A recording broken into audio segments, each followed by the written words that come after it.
ከምርጫው በፊት በተደጋጋሚ እንዳነሳሁት ኢትዮጵያ ውስጥ መስቀል በዓል ሲከበር በአንድ አካባቢ በጥቂት ሰዎች አይከበርም። በሁሉም የአገሪቱ ጫፍ በብዙ ሺህ የሚቆጠር ቦታ ላይ በሚሊዮን የሚቆጠር ሰው ወጥቶ ነው የሚያከብረው።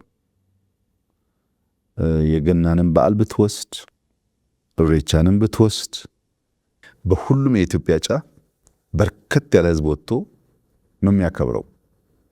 በሰላም ወጥቶ ሲገባ ማንም ሰው ዋጋ አይሰጠውም።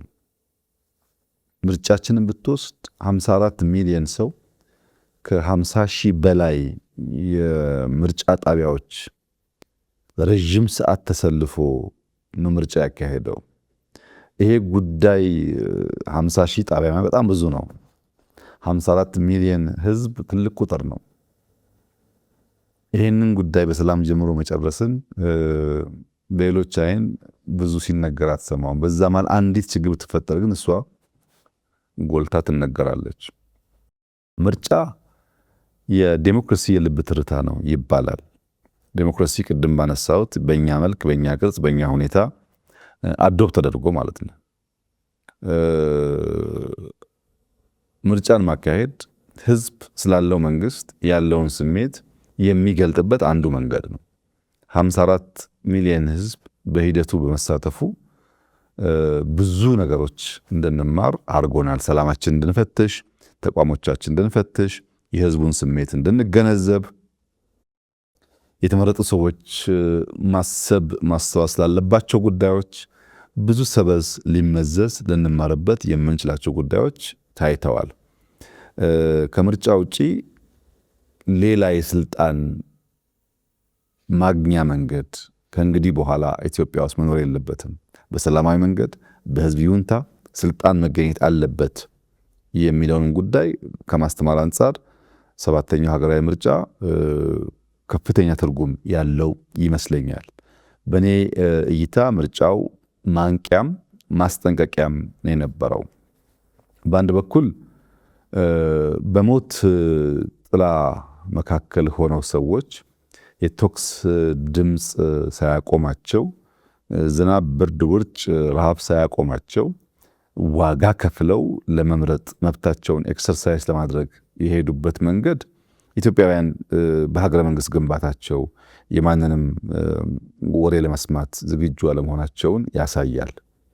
ዝም ብሎ ፕሮፓጋንዳ እንደፈለገ የሚነዳው ህዝብ እንዳልሆነ፣ አስተዋይ ህዝብ እንደሆነ፣ የሀገረ መንግስት ግንባታ የመንግስት መኖር ጥቅሙ ምን እንደሆነ ትልቅ መልእክት ያስተላለፈ ይመስለኛል። በሶማሌ በሱዳን ያጋጠሙ መንግስት አልቦ እንቅስቃሴዎች ምን ያክል ጉዳት እንዳላቸው የተገነዘበ ህዝብ ይመስለኛል። የእኛና የሱዳን ለውጥ የ6 ወር 7 ወር ዲፍረንስ ነው ያለው። አንድ አካባቢ ነው ለረጅም ጊዜ የገዙ መንግስታት የተነሱበት ለውጥ የተካሄደው። ኢትዮጵያ ውስጥ ያለው ልማት፣ ኢትዮጵያ ውስጥ ያለው ተስፋና እዛ ያለው በጣም ይለያያል። ይህንን ጉዳይ ህዝቡ አስተውሎ ቶክስም እያለ ማስፈራራትም እያለ አትሄድም እያለ ጨክኖ መሄዱ የለም መንግስት ያስፈልገኛል፣ ያ መንግስት ደግሞ በእኔ ይሁንታ መፈጠር አለበት የሚል መልእክት አስተላልፏል።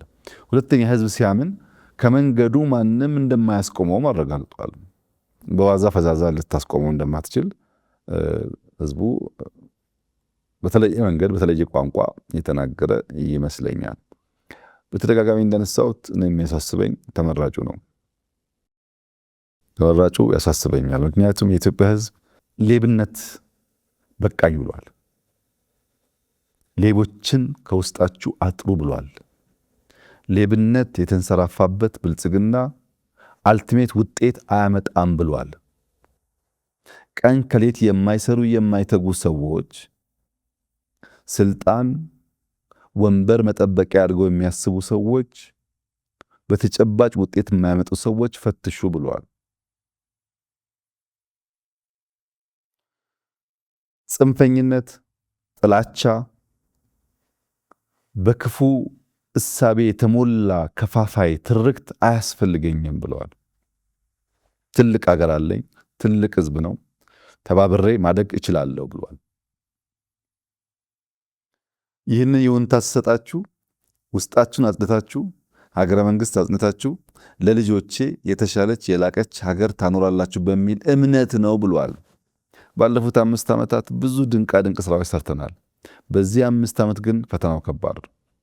በዚህ 5 ዓመት በኢኮኖሚ በፖለቲካ ማምጣት የሚጠበቅብን እመርታ እንቅልፍ የሚያስተኛ አይደለም። ተመራጩ ለምረጡኝ ካደረገው ጥረት በላይ የተጣለበትን አደራ ለመወጣት መቻሉን ደጋግሞ ቢያስብበት መልካም ይመስለኛል። ኃላፊነት አደራ ከባድ ነገር ነው። የኢትዮጵያ ሕዝብ አደራ ሲሰጥ የጥይት ድምፅ አላስቆመውም። ካላመንና አደራውን ሲነጥቅም ምንም ነገር አያስቆመውም ማለት ነው። በታመንክበት ልክ ስትመላለስ ይጠብቃል፣ ይከላከልሃል፣ ጋሻ ይሆንሃል፣ እንዲሳካልህ ያግዝሃል። ስታጎልበት ደግሞ በዚያው ልክ መብቱን ለማስከበር ከዚህ ቀደም ያደረገውን ያደርጋልና ህዝቡ በግልጽ ቋንቋ ተናግሯል። እኛም ሰምተናል። የሰማነውን አምነን አቅደን ለመፈጸም ለመተግበር የሚያበቃን ያድርገን ነው ማለት የምፈልገው።